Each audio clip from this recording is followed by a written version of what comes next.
আসসালামু আলাইকুম। বাংলাদেশ বেতার গোপালগঞ্জ খবর পড়ছি শাম্মী নূপুর। স্বরাষ্ট্র উপদেষ্টা মোহাম্মদ জাহাঙ্গীর আলম চৌধুরী বলেছেন, বাংলাদেশ পুলিশ প্রজাতন্ত্রের স্বাধীন কর্মচারী, তারা সুনির্দিষ্ট আইন মেনে চলে। গতকাল রাজশাহীর সারদা বাংলাদেশ পুলিশ একাডেমিতে সহকারী পুলিশ সুপারদের প্রশিক্ষণ সমাপনী অনুষ্ঠানে তিনি একথা বলেন। স্বরাষ্ট্র উপদেষ্টা বলেন, বাংলাদেশ পুলিশ কোনো দলের এজেন্ডা বাস্তবায়নে অন্যায় নির্দেশনা পালন ও বেআইনি কাজ করবে না। তিনি বলেন, পুলিশ প্রজাতন্ত্রের কর্মচারী হিসেবে রাষ্ট্রের সব নাগরিকদের সার্বিক নিরাপত্তা ও আইনের শাসন প্রতিষ্ঠায় নিরলসভাবে কাজ করবে।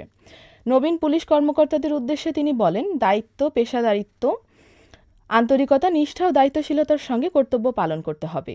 তিনি আরও বলেন, থানায় এসে মানুষ যাতে হয়রানির শিকার না হয় সেদিকে বিশেষভাবে পুলিশকে নজর দিতে হবে। জুলাই ও আগস্ট বৈষম্য বিরোধী ছাত্র জনতার আন্দোলনের মাধ্যমে যে নতুন অধ্যায় সৃষ্টি হয়েছে, সেই চেতনা ধারণ করে পুলিশ বাহিনীর গৌরবকে সমুন্নত রাখার পরামর্শ দেন স্বরাষ্ট্র উপদেষ্টা মোহাম্মদ জাহাঙ্গীর আলম চৌধুরী। প্রাথমিক ও গণশিক্ষা উপদেষ্টা অধ্যাপক ডাক্তার বিধান রঞ্জন রায় পোদ্দার বলেছেন, সামাজিক বৈষম্য কমাতে চাইলে আমাদের প্রথম কাজ হচ্ছে প্রাথমিকের শিশুদের শিক্ষিত করে তোলা।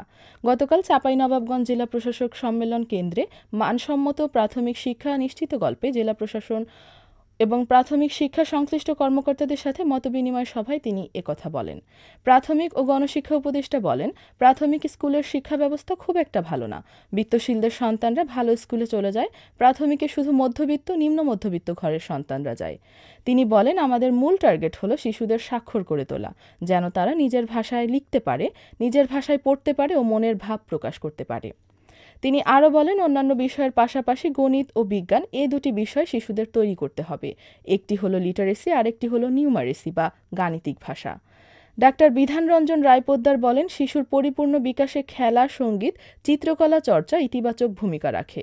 শিশুদের মধ্যে অন্যের প্রতি দায় ও দায়িত্ববোধ তৈরি করতে পারলে তাদের পরিপূর্ণ বিকাশ সাধন হবে বলে উল্লেখ করেন প্রাথমিক ও গণশিক্ষা উপদেষ্টা অধ্যাপক ডাক্তার বিধান রঞ্জন রায় পোদ্দার। জেলা রাজস্ব কমিটির এক মাসিক সভা গতকাল নড়াইল জেলা প্রশাসকের সম্মেলন কক্ষে অনুষ্ঠিত হয়েছে।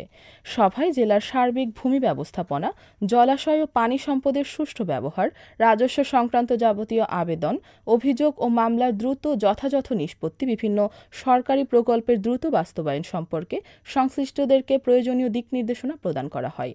জেলা প্রশাসক শারমিন আক্তার জাহানের সভাপতিত্বে অতিরিক্ত জেলা প্রশাসক রাজস্ব মোহাম্মদ জুবায়ের হোসেন চৌধুরী নদ নদী এবং বনাঞ্চল রক্ষণাবেক্ষণ ও ব্যবস্থাপনার সাথে সম্পর্কিত বিভিন্ন দপ্তরের কর্মকর্তা কর্মচারী সহ সংশ্লিষ্ট কমিটির সদস্য ও বিভাগের কর্মকর্তাগণ এই সময় উপস্থিত ছিলেন।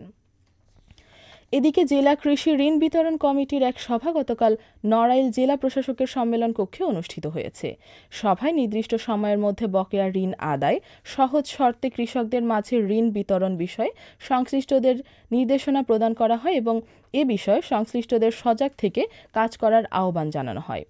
জেলা প্রশাসক শারমিন আক্তার জাহানের সভাপতিত্বে অতিরিক্ত জেলা প্রশাসক সার্বিক লিঙ্কন বিশ্বাস, কৃষি ব্যাংক, সোনালী ব্যাংক সহ বিভিন্ন ব্যাংকের প্রতিনিধি সহ সংশ্লিষ্ট কমিটির ও বিভাগের কর্মকর্তাগণ এ সময় উপস্থিত ছিলেন। গোপালগঞ্জের টুঙ্গিপাড়ায় মাটি কাটা ভেকু উল্টে সাগর শেখ নামে এক ভেকু চালক নিহত হয়েছেন। পুলিশ জানিয়েছে, গতকাল সকালে টুঙ্গিপাড়া জেলার রাখিলাবাড়ি এলাকায় মাটি কাটা ভেকু নিয়ে মাটি কাটতে যায় সাগর শেখ। এ সময় ভেকুটি উল্টে গেলে নিচে চাপা পড়ে গুরুতর আহত হয় চালক।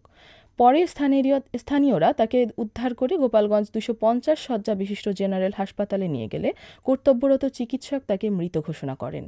ভেকু চালক সাগর শেখের বাড়ি পাবনা জেলায়। এবারে কৃষি সংবাদ।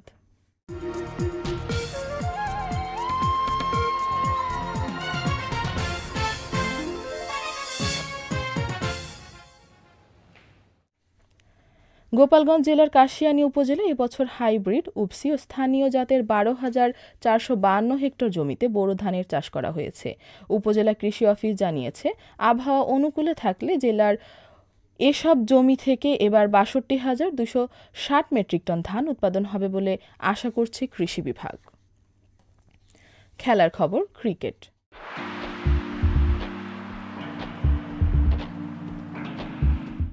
নড়াইল বীরশ্রেষ্ঠ নূর মোহাম্মদ স্টেডিয়ামে ইয়ং টাইগার্স অনূর্ধ্ব 16 জাতীয় ক্রিকেট টুর্নামেন্টের বিভাগীয় পর্যায়ের গতকালের প্রথম সেমিফাইনাল খেলায় খুলনা জেলা দল কুষ্টিয়া জেলা দলকে পরাজিত করেছে।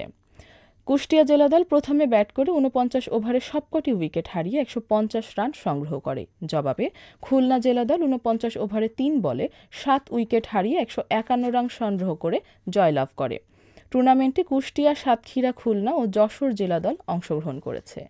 সবশেষে আবহাওয়া।